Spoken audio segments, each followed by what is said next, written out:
Seamus Patrick McCann came into this world in November 1948, a pouncing baby boy to Johnny and Nora McCann. He was one of 10 children: Rosemary, Charlie, Monica, Kevin, Oliver, Eugene, Veronica, and the late Philip and Bridget. His childhood was spent on the school street, like many kids in the area, where they played football, caddy and hopscotch, until he was called back to peel apples and feed cattle, etc. He attended the old school, where he was given a varied education, which would set him up for his committee work later on.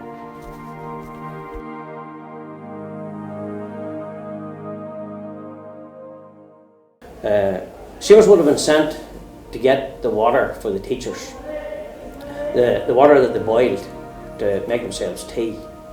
And it was unbelievable. You're talking about the 1950s, and Seamus would have had to, he was one of several who went for the water, who went to the well for the water.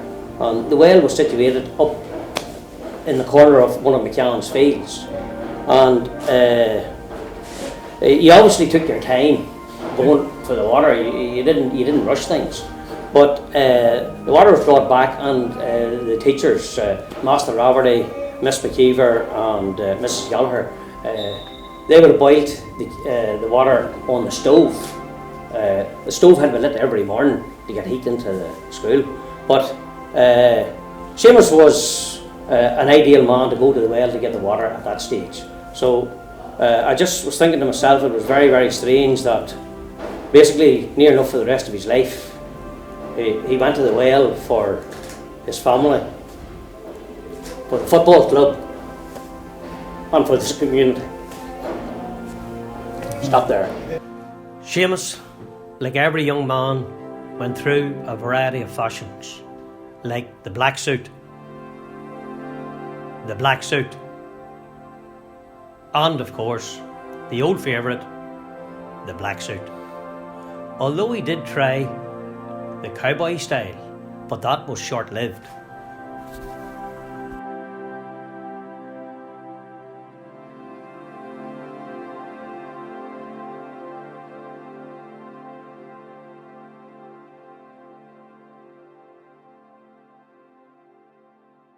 Seamus met the love of his life, Mairead, in 1975 at a dance in the Hillgrove, and they were married soon after that.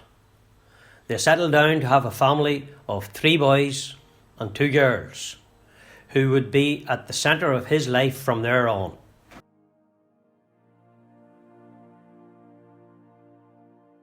Work commitments took him to Limerick in 1980, and he even tried his hand at that old foreign sport. Imagine that. However, Ballyhegan was home, and he returned to the Davitts in 1984, where he stepped back into the committee, a role he would keep for the next 30 years, whether as treasurer, chairman, or anything else that needed done. He was heavily involved in the facilities we have today. A passionate family man, Seamus was most at ease in the midst of his family, his brothers, his children, and of course, his loving grandchildren. One of his proudest moments came in 2012, when his daughter Clodagh won an All-Ireland medal on the hallowed turf of Croke Park, and forgetting his formal gear, he got to celebrate the night together without his black suit.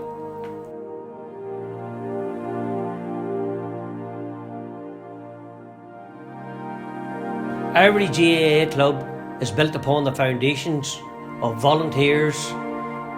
The pitch we have, the clubhouse where our young people congregate and get ready, the walking track and lights that allow nighttime games all have Seamus's handprint on them. Ballyhegan GAC's recent success would not have been possible without the work he put in behind the scenes. I can only hope that Seamus's legacy is the spirit of volunteerism that made him the Davitt that he was.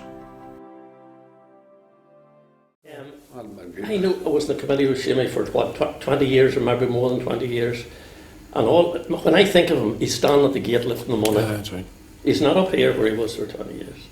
That's But, right. and another thing, when he come up here and sit down, and he was always late, we'll have to tell the truth here. We can't just, because the McCann families listen to this, they have to be told the truth. Isn't that right? He ran He'd in Ballyhegan time. And he would come in and he had all his gear with him, wrapped in elastic band, the checkbook was set down, the receipt book, everything.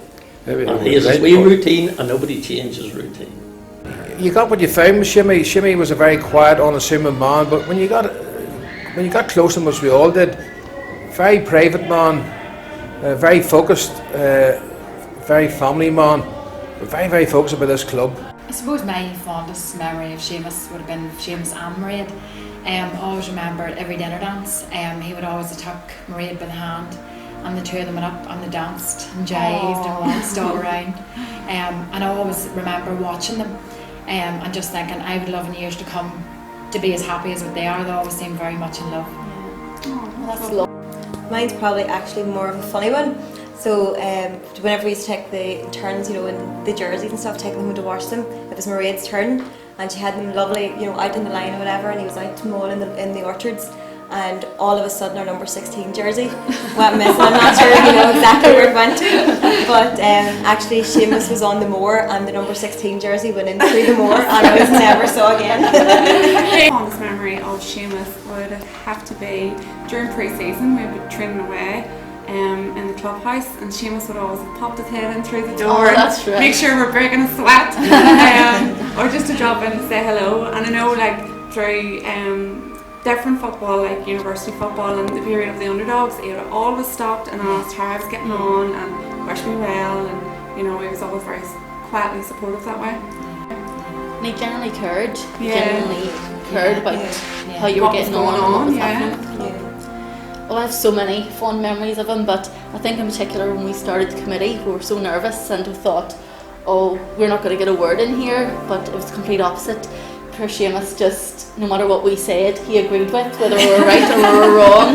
The girls always won. We always got our way. And even if our ideas were terrible, yes, girls, yes. Any wonder we stayed on for so long, because it was always our way or no way. So he just always had a smile on his face and nodded along to anything we said. There was one day in particular, and Eugene Murray and Tommy Hughes and himself, we used to go to matches in Croke Park. But Seamus had won the 2 tickets that we own here for the Cusack stand. And Seamus had won them 2 tickets, and Eugene Murray and me were standing outside Croke Park with no tickets. And Seamus walked up to Jeannie and me and he says to them, "There's 2 tickets for you 2 ways. Go on and take them seats in there," because he says I'd rather go to the hill. It was unbelievable. We couldn't get over it. Who in their right mind would want to go to the hill and them 2 good tickets in the Cusack stand? Things don't always go the way I expect. I remember one up in Carcuppin, and it wasn't the best of days, and you're coming off, and whenever you're beat, there's nobody left. You go out of the gate, everybody's gone, but Seamus was knocking about Canal Park, and he came over and he chatted away a while, and then he sort of says, just chatting about the match and whatever, and then he'd always smile at you and he says, well sure, things will be better the next day. That was always the way he left it, and you think to yourself, well, he's right. Early memories always was football. There was always football whenever you were talking about Seamus. And great support from him as well, from a young age right up until senior football. I think Seamus, he personified everything that's good about this club. There's good things and bad things that go on in every club, but I think Seamus will always be remembered for being at the forefront of all the good that happened in this club. He was the driver behind, both our pitches, floodlights, walking track, stand, bringing young people onto the committee like ourselves. Just all of that. That's the way I'll always remember him, and he personifies everything that's good about this club.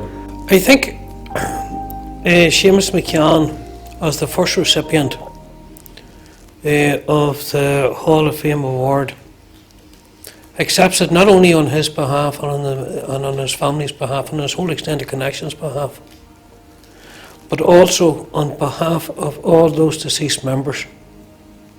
who were so actively involved in keeping this club going over the years and the bringing of this field to this area. All over this development up here is not only Seamus's footprint, but his handprint. No better man for the job. Yeah. Or should I say no better man for the position. That's correct. And a very fitting inaugural winner. And when you consider everything at this moment in time, no one else, I've never mentioned to anyone that everybody has been delighted. That's right. That's right. It's absolutely delighted for that you're doing that for Seamus McCann. Nobody deserved it more. The Hall of Fame have to go to someone who's perhaps dedicated a large part of their life to football. And I think, and I was kind of glad Seamus McCann dedicates 2/3 of his life to his club. And by dedicated isn't I'm not using that word lightly. He spent a large majority of his life in this club, in this area, or doing something for this club. Just committed to the club and everything that's been said here from start to finish. And he was there from sort of, I suppose I was in primary school or whatever, knowing Charlie and Kevin Keegan. But Seamus McCann would have been one of the other ones that I would have understood at that stage was involved from an early day. So he was committed to this club from day one. There's probably plenty of words to describe Seamus, but I would just describe him as a gentleman. What about you girls? To me, I think he's just inspirational. I just look up to him so much for everything he's done for his family and for the club and for the whole of Ballyhegan. I just think he's really inspirational. Well, I wrote something down there early on, which to me, and I thought long and hard about it, and I finished up coming up with a legend. And I think he is a legend. A true gentleman. Well, Oliver's just said it for me. He was an absolute gentleman. That's the word I would use for him. And he was, if I could say, take your pick of the 3 Gs. He was a gentleman, he was gracious, and he was generous. Which one of those 3 do you want? Because he was all of them. Just something that will always probably stay on my phone is just actually what I have his number saved as, and I know Orla has exactly the same. I know my mum calls him exactly the same thing, and he saved in my phone as Daddy Seamus, and that's what he'll always be known as. If anybody deserves a Hall of Fame award, Seamus McCann definitely deserves it for all the work that he has put in that people hasn't seen, and all the time that he has spent and the commitment that he has given to Ballyhegan, and not only Ballyhegan Football Club but also the community. And I'd like to take this opportunity to thank all his family and all his friends and for everything that they've done for the club. Seamus McCann, I think the Hall of Fame is a wonderful idea. I think Seamus McCann is a very fitting recipient of the first Hall of Fame accolade. Couldn't put it any clearer.